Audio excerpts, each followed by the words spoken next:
starting off with section number 4 of your chapter gravitation. तो अभी हम यहाँ पे सेक्शन नंबर 4 डिस्कस करने जा रहे हैं, which we are gonna discuss about motion and gravitation. So guys, motion क्या होता है, ग्रेविटेशन क्या होता है, आपको ऑलरेडी पता है. आप ऑलरेडी मोशन वाले चैप्टर में मोशन के बारे में डिस्कस कर चुके हो, और यहाँ पे ग्रेविटेशन वाले चैप्टर में आप 3 सेशन में अच्छे से समझ चुके हो कि ग्रेविटेशन क्या होता है, ग्रेविटी क्या होता है. बट बात आती है जो मोशन है और ग्रेविटेशन है उसके बीच में रिलेशन क्या है. जो मोशन है उस पर क्या इफेक्ट पड़ता है ग्रेविटेशन की वजह से, ये सब हम इस सेशन में स्टडी करने जा रहे हैं. So let's start our session with motion of objects under the influence of gravitational force of the earth. जो ग्रेविटेशनल फोर्स होती है अर्थ की, उसके इन्फ्लुएंस में आके जो ऑब्जेक्ट है उसके मोशन पे क्या क्या चेंजेस आते हैं. The three equation of motion we have derived earlier is for bodies under uniform acceleration. जो 3 इक्वेशंस थी मोशन की जो हमने पहले डिराइव की थी इससे पहले, दैट इज अभी तक हमने जो मोशन की 3 इक्वेशंस के बारे में स्टडी किया था वो किसकी वजह से थी, वो जो यूनिफॉर्म एक्सेलरेशन था उसकी वजह से इक्वेशंस को हमने डिराइव किया था. बट ग्रेविटेशनल फोर्स में क्या होता है, एक्सेलरेशन कौन सा होता है, ग्रेविटी वाला एक्सेलरेशन होता है, that is acceleration due to gravity. वो होने की वजह से क्या होता है, जो 3 इक्वेशंस ऑफ मोशन होती है उनमें आ जाते हैं चेंजेस. वो चेंजेस क्या होते हैं वही हम यहाँ पे स्टडी करेंगे. Clear? And since in the case of motion of body under free fall, there is also a uniform acceleration, that is acceleration due to gravity acting downwards. क्या होता है जब भी हम स्टडी कर रहे होते हैं about motion of bodies under free fall, free fall के अंडर यदि कोई भी बॉडीज की मोशन के बारे में हम स्टडी कर रहे होते हैं तो वहां पे भी क्या होता है, वहां पे भी यूनिफॉर्म एक्सेलरेशन होता है. लेकिन वो एक्सेलरेशन क्या होता है, एक्सेलरेशन ड्यू टू ग्रेविटी. वो जो एक्सेलरेशन होता है ग्रेविटी की वजह से होता है एक्टिंग डाउनवर्ड, जो डाउनवर्ड डायरेक्शन में एक्ट कर रहा होता है. Is that clear? That in case of motion of bodies under free fall, there is also a uniform acceleration, that is acceleration due to gravity acting downward. Clear? So the previous 3 equations of motion can be applied for the motion of bodies under free fall as follows.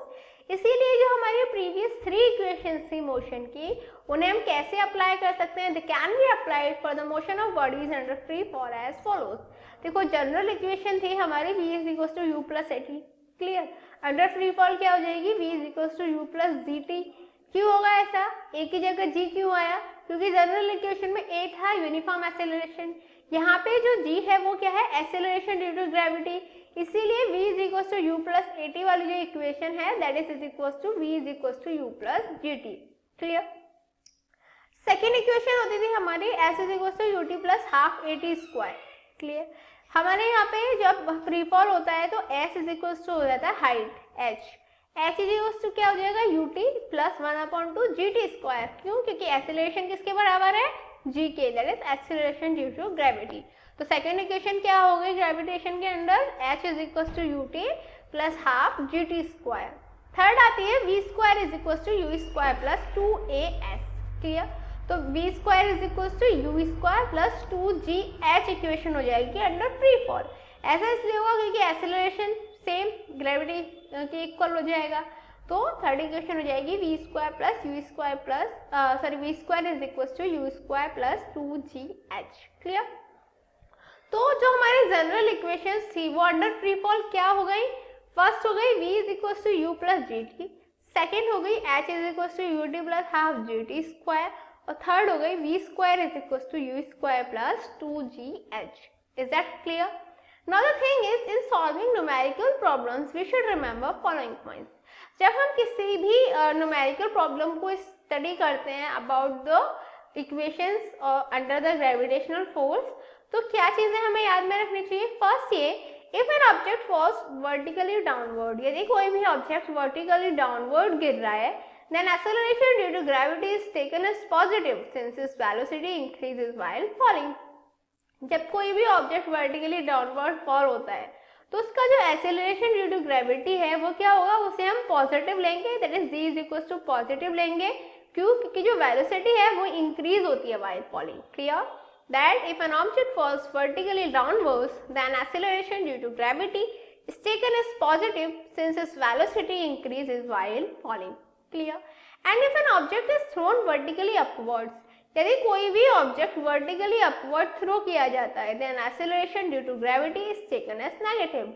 तो उस case में क्या होगा, उस case में acceleration due to gravity को हम negative लेंगे, since its velocity decreases as it moves upward.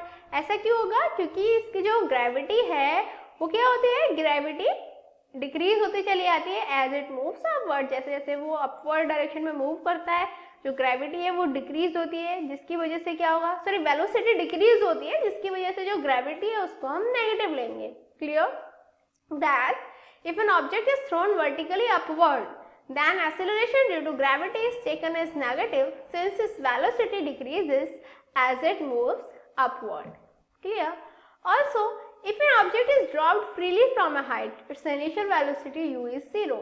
यदि कोई भी ऑब्जेक्ट किसी हाइट से फ्री फॉल करता है, क्लियर, फ्रीली फॉल बॉडी है, तो क्या होगा, उसकी जो initial velocity that is u होती है वो क्या होती है, 0 होती है।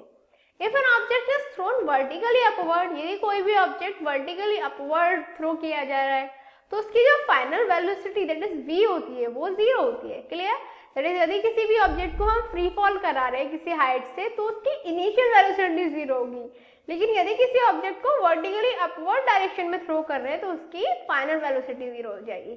क्लियर होगी ये cases. Also, time taken by an object to fall from a height is same as that taken by to rise the same height. Clear? जो टाइम टेकन होगा, कोई भी ऑब्जेक्ट जो टाइम लेगा to fall from a height, किसी भी height से fall करने के लिए जो ऑब्जेक्ट टाइम लेगा वो किसके इक्वल होगा, same as time taken by to rise the same height.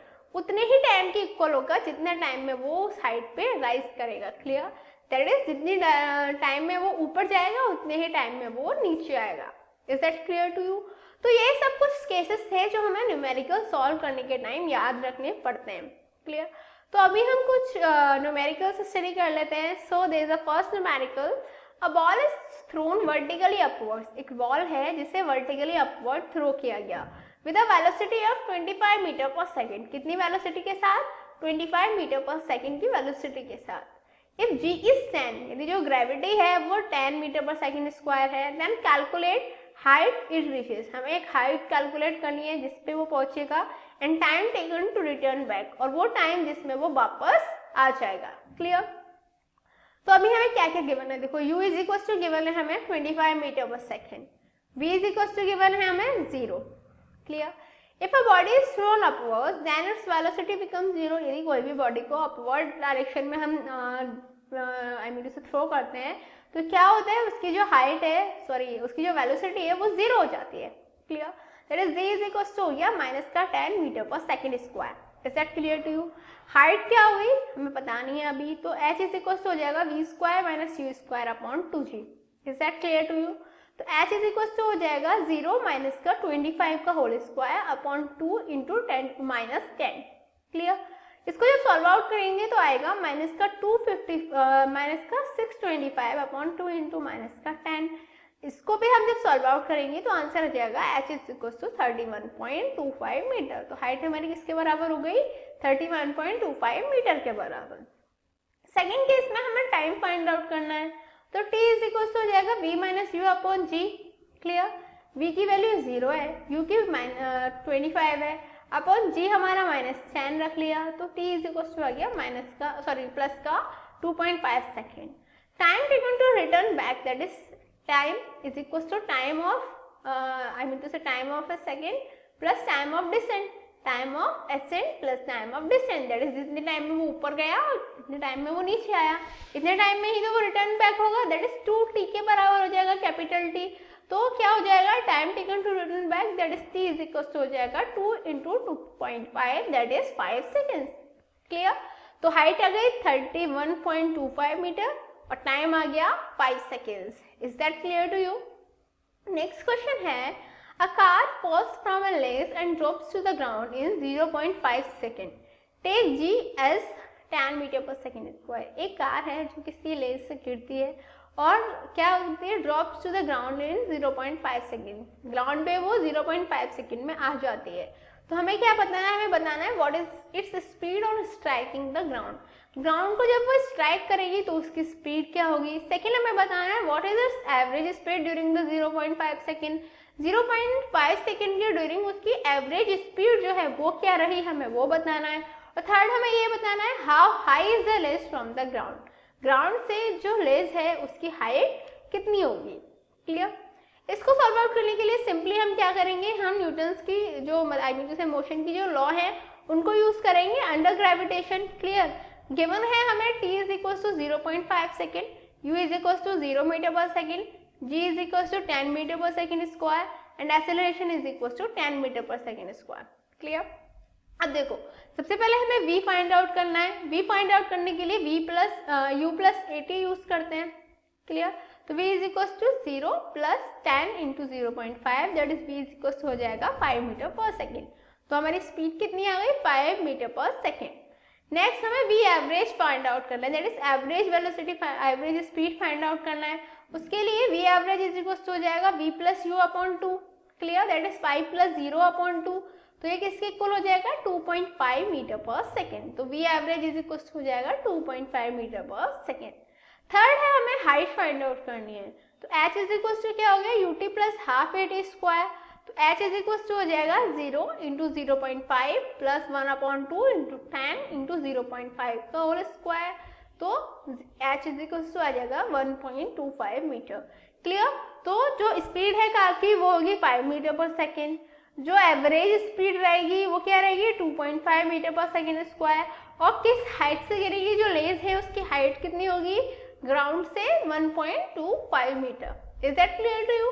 तो किसी भी न्यूमेरिकल को निकालना काफी आसान है, बस हमें क्या करना है इक्वेशंस रखनी है, देखना है हमें क्या क्या गिवन है और डायरेक्टली फॉर्मूला पुट कर देना, हमें आंसर मिल जाएगा। बस कुछ पॉइंट्स हैं कि जो हमें याद रखने होते हैं कि हम कब ग्रेविटी पॉजिटिव लेंगे, कब एक्सीलरेशन पॉजिटिव लेंगे, कब नेगेटिव लेंगे, वो सब हमें ऑलरेडी हमारे दिमाग में होना चाहिए, हमारे माइंड में होना चाहिए, तो हम इजीली किसी भी न्यूमेरिकल को सॉल्व आउट कर सकते हैं। नेक्स्ट क्वेश्चन है a body is dropped from a height as. कोई भी एक बॉडी है जो किसी हाइट एज से ड्रॉप की जाती है। What is it's Heights above the ground after 2 second of its fall.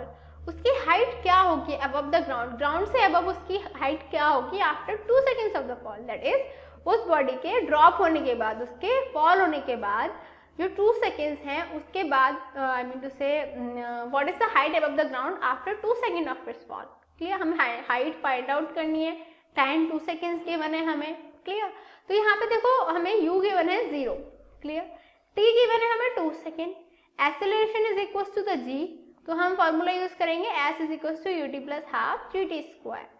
That is ये तो हो जाएगा हमारा 0, क्यों, क्योंकि u यहाँ पे 0 है तो ut इज इक्वल टू 0 हो गया, प्लस 1/2 इंटू g हो गया हमारा 10 इंटू 2 का स्क्वायर। तो s इज इक्वल टू हो जाएगा हमारा 20 मीटर। तो इजीली हमने फाइंड आउट कर लिया हाइट कितनी हो जाएगी, हाइट इज इक्वल टू हो जाएगी 20 meter. Is that clear to you. Now obviously it's a time for challenging question mark and today's question is a stone is dropped from a cliff. एक stone है जो किसी cliff से drop किया गया। What will it be its speed when it has fallen 100 meter. उसकी speed क्या होगी जब वो 100 मीटर फॉल हो चुका है। अब देखो आपको ऑब्वियसली आप 5 सेकंड्स के टाइम में सॉल्व आउट तो नहीं कर सकते हो, but you can at least tell me the I mean to say you can at least tell me the formula of this. So your time to start now. 1 2 3 4 5 times up. So have you thought about it, let's check out. Actually इसमें formula use होगा v square is equal to u square plus 2gh। क्यों, क्योंकि h is equal to given है हमें 100 metre, right. u is equal to given है हमें 0। So from v square is equal to u square plus 2gh हम easily find out कर सकते हैं। u की वैल्यू हमने 0 रखी, 2 इंटू g की वैल्यू 9.8 इंटू हाइट हमारी 100 मीटर गिवन है। सॉल्व आउट करके v square is equal to आ जाएगा हमारा 1960। क्लियर। तो v इज इक्वल टू आ जाएगा 44.2 मीटर पर second. This speed of stone is 44.2 metre पर सेकेंड। कितनी आ जाएगी स्टोन की स्पीड 44.2 मीटर पर second. Is that clear to you. So what did we learn today. आज हमने क्या स्टडी किया, आज हमने स्टडी किया कि जो मोशन है और जो ग्रेविटेशन है उसके बीच में रिलेशन क्या होता है, दैट इज ग्रेविटेशन के इन्फ्लुएंस में जो मोशन है वो कैसे वेरी करता है, जो मोशन की जनरल इक्वेशंस होती हैं वो ग्रेविटेशन के इन्फ्लुएंस में उनमें क्या इफेक्ट पड़ता है और उनके न्यूमेरिकल्स को हम कैसे इजीली सॉल्व आउट कर सकते हैं. In next session, we are going to discuss more about this chapter. Till then, good luck.